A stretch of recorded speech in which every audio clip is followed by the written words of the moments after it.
오늘 얘기할 첫 번째 테마 뭐부터 할까요? 이 교수님과 이 전문가 네 분은 여기에 대해서 어떻게 생각하셨는지 참 궁금한데요. 투표. 아, 그러세요? 네. 투표, 먹튀여. 여러분도 이 단어 나왔을 때 예. 이게 뭐야 하셨을 겁니다.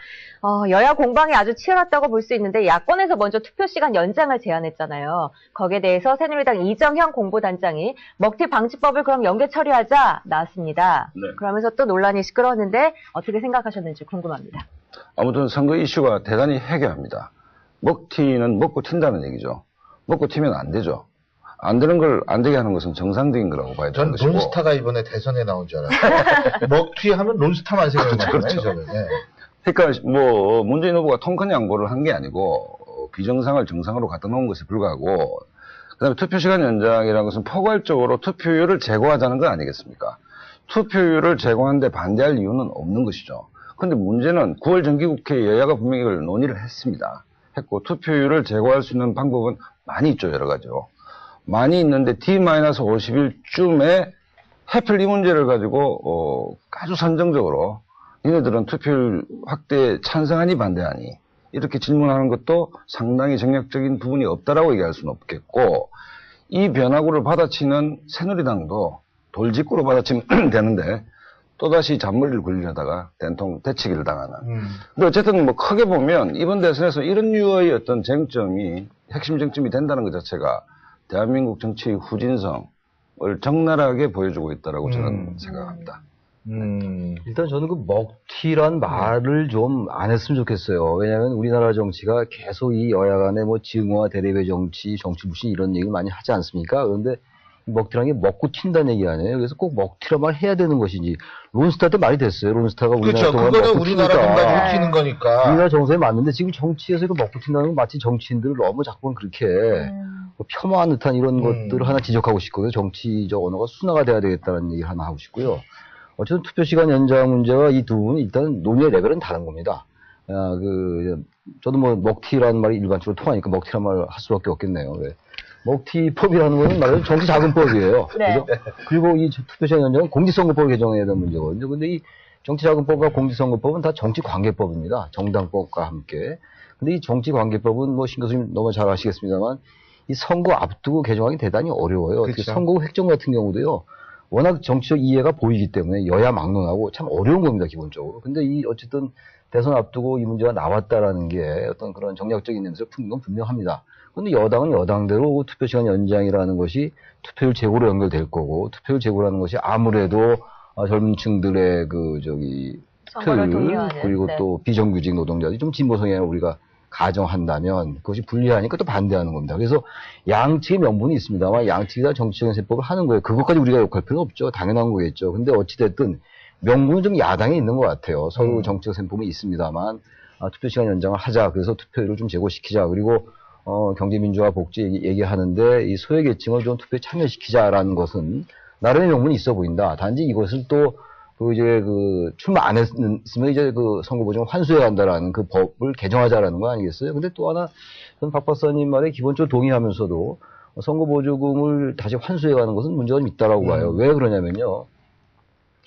통합진보당이나 진보정의당도 의석수를 가지고 있습니다. 5석 이상이 되면 100분의 5를 가지고 가게 되죠. 그렇죠. 그리고 또 5석 미만이 되면 100분의 2를 가지고 가게 돼요. 그런 복잡한 게 있습니다. 정치자금법에 의하면.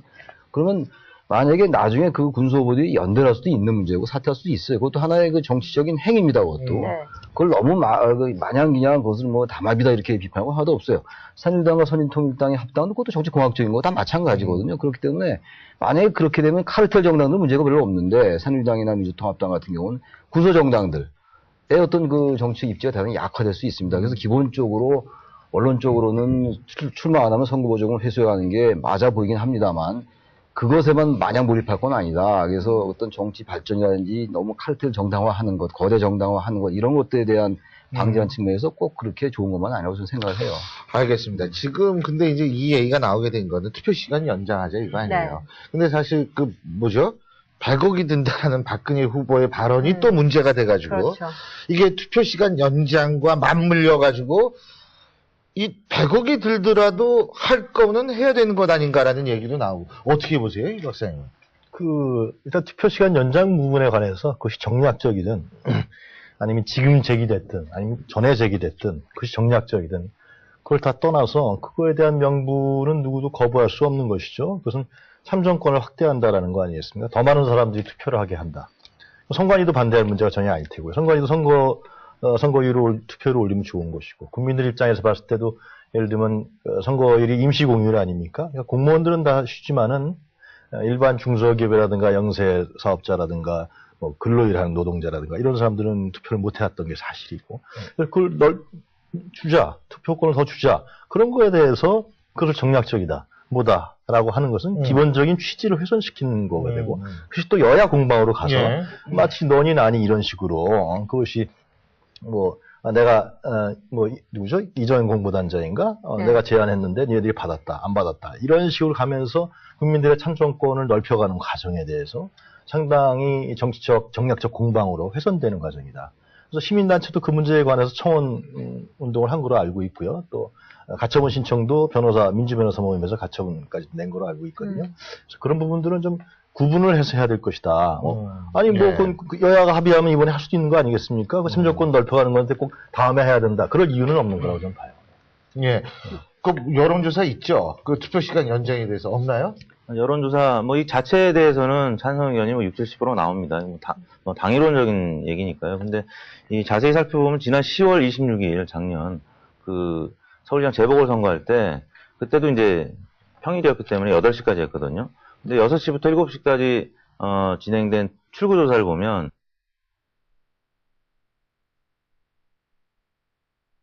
6시까지는 박원순 시장이 2.5%밖에 앞서지 않았는데 6시부터 7시까지 다 합쳐보니까 9.2%포인트 앞섰어요. 저녁 6시, 7시. 1시간 차이예요. 그러니까 6시부터 7시에 출구조사한 그 내용이 압도적으로 지금의 야당 후보한테 크게 높게 나타났다는 얘기죠. 그러니까 이 사태를 본 새누리당 입장에서는 6시부터 8시 혹은 6시부터 9시까지 투표 시간 확대를 해줄 수가 없는 겁니다. 그때 몰표가 나올 수 있기 때문에 굉장히 두려운 거죠. 그래서 만약에 지금 2004년도부터 이제 재보궐 선거가 8시까지 확대가 됐는데 대략 투표율이 한 3% 정도 올라갔다고 해요. 그러니까 만약에 6시부터 8시까지 공휴일에도 만약에 확대가 되면 3% 정도 늘어난다고 하면 전체 유권자가 4천만 명이니까 한 120만 명이 투표할 가능성이 있다라는 거죠. 네. 그런데 이제 투표율도 감안해야 되기 때문에 투표율이 한 70%가량 예측이 되는데 그런 셈법으로 여러 가지 고려를 해보면요. 3% 중에는 대략 한 2%는 2030 세대가 이제 투표를 많이 할 것이고요. 나머지 또 5060 세대도 투표장에 나오겠죠. 늦게 나오시는 분들이 계실 거고.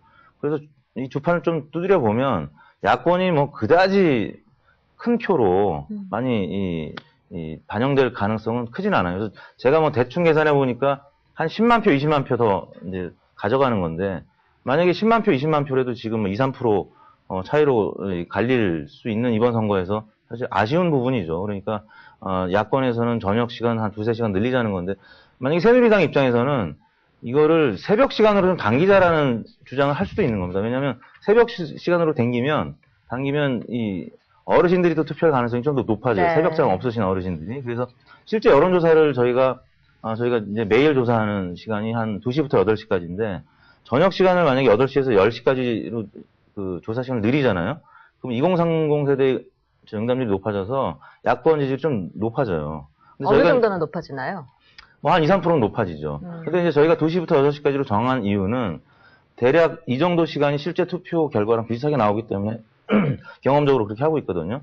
그래서 예를 들어서 그 조사 시간을 좀 뒤로 더 연장할 경우에는 조사 시간 앞으로도 또 연장합니다. 언론사의 이제 요청에 의해서 좀 늦게까지 하자고 하면 또 앞으로도 좀 당겨줘야 어르신들이 더 응답을 하기 때문에. 그래서 이게 이제 어떻게 보면 선택적 복지, 보편적 복지라는 그 프레임이 있잖아요. 이것도 투표율 증대와 관련해서는 보편적 이 투표율 증대라는 얘기가 새누리당에서 나올 수가 있어요. 가령 어르신들이 노인정에서 투표할 수 있도록 공간적인 어떤 그 혜택을 줘라. 시간적으로도 그럼 앞으로 좀 당겨라. 저녁만 당길 게 아니라 이런 논의가 앞으로 일어날 가능성이 있다고 보고 있습니다. 그러니까 유 박사님 말씀하신데 좀 생각이 좀 다른 게 뭐냐면 이 소위 진보 진영의 레토릭이라는 게 항상 선거악, 가치대 몰같이 구도로서 절묘하게 몰아가는 경향들이 있는데 정치관계법 개정 국회를 통해야 되잖아요. 그죠? 정기국회 끝난 지가 얼마 안 됐습니다. 야권이 이 부분에서 유리하니까 밀어붙일 수 있다라고 저는 보는데 정기국회 때 뭐 했죠? 아무것도 안 하다가 D-50일 날 선거 이슈로 이걸 딱 들고 나오면서 당신들은 투표율을 확대시키는데 반대하느냐. 악의 진영이다. 우리는 국민이 참정권 확대를 찬성한다. 특히 비정규직 문제 이 사람들은 일하러 갈 수밖에 없으니까 해야 된다.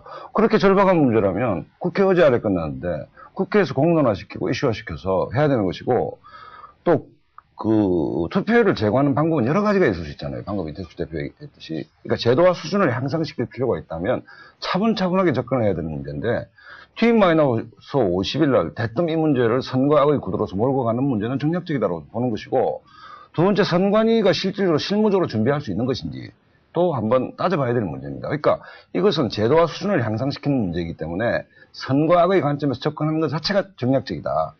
참정권을 확대시킬 수 있는 방안이 뭔지 차분차분하게 논의를 해야 되는 것이죠. 두 번째는 뭐냐면 새누리당도 잘했다고 볼 수는 없는 것이 뭐냐면 후보의 처도이 비용 문제가 나왔다는 것은 대단히 적절하지 않았다. 네. 그 참정권을 확대시키는데 찬성한다. 국회에서 논의해라 하면 될 일 아닙니까? 그러니까 그 끌고 들어오는데 끌려 들어간 면이 있는 것이죠. 박근혜 후보가. 두 번째는 이정현 의원도 뭐 잘했다라고 볼 수는 없는 것이 뭔가 하면 참정권 확대 투표율 제고 문제는 국민들이 다 바라는 것이겠죠. 뭐 보편적으로 옳은 얘기니까 이 문제를 국회 안에서 논의하자고 하면 되는 일입니다. 여러 가지 문제를. 그러니까 야권이 파는 함정에 제대로 빠지는 우려를 범했다라고 저는 보는 것이고 야권도 사실은 참 이게 공색하다고 생각하는 것이 야권 지금 후보 단일화를 앞두고 있으면서 싱크로율 뭐 이렇게 90% 이상이라고 얘기를 하고 있지만 이런 정도를 가지고 어떤 그 단일화의 레버리지로 쓰려고 한다는 꼼수가 좀 보이잖아요, 이게. 그런 부분도 사실은 좀 비판받아야 마땅하다. 그래서 제도와 수준을 향상하는 문제는 차분하게 접근해야 되는 문제이지 이것이 뭐 대선의 이슈로서 이렇게 섹시한 이슈로서 좀 이렇게 하는 문제는 좀 속이 좀 보인다.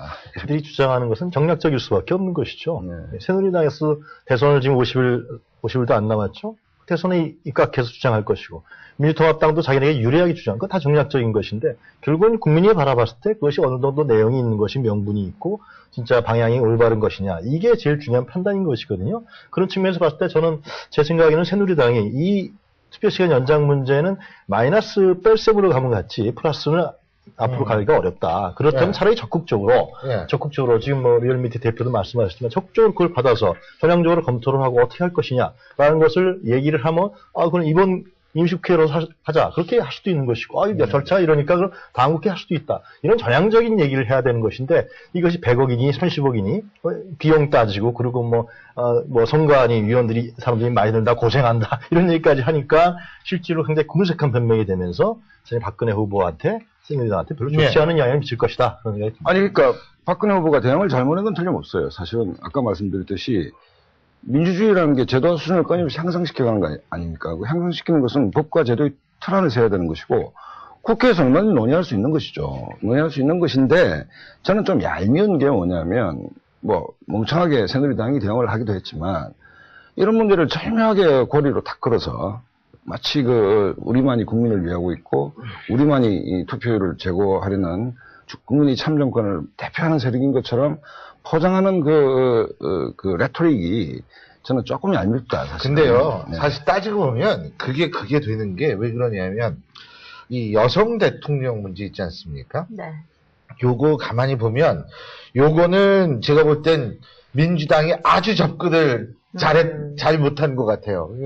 그러니까 이게 여성 대통령으로 격도를 하면 할수록 제가 볼 때 그 명분이 지금 자꾸 미혼 여성 비율이 높아지는데 네. 그 미혼 여성들에 대한 마치 그런 식으로 돼버리기 때문에 결국 마찬가지가 아닌가 이런 생각이 들거든요. 요쪽은 이제 아까 말씀하셨던 투표 시간 때문에 그게 패차이고 저쪽은 이제 여성 대통령을 이게 그러니까 참 재밌어요.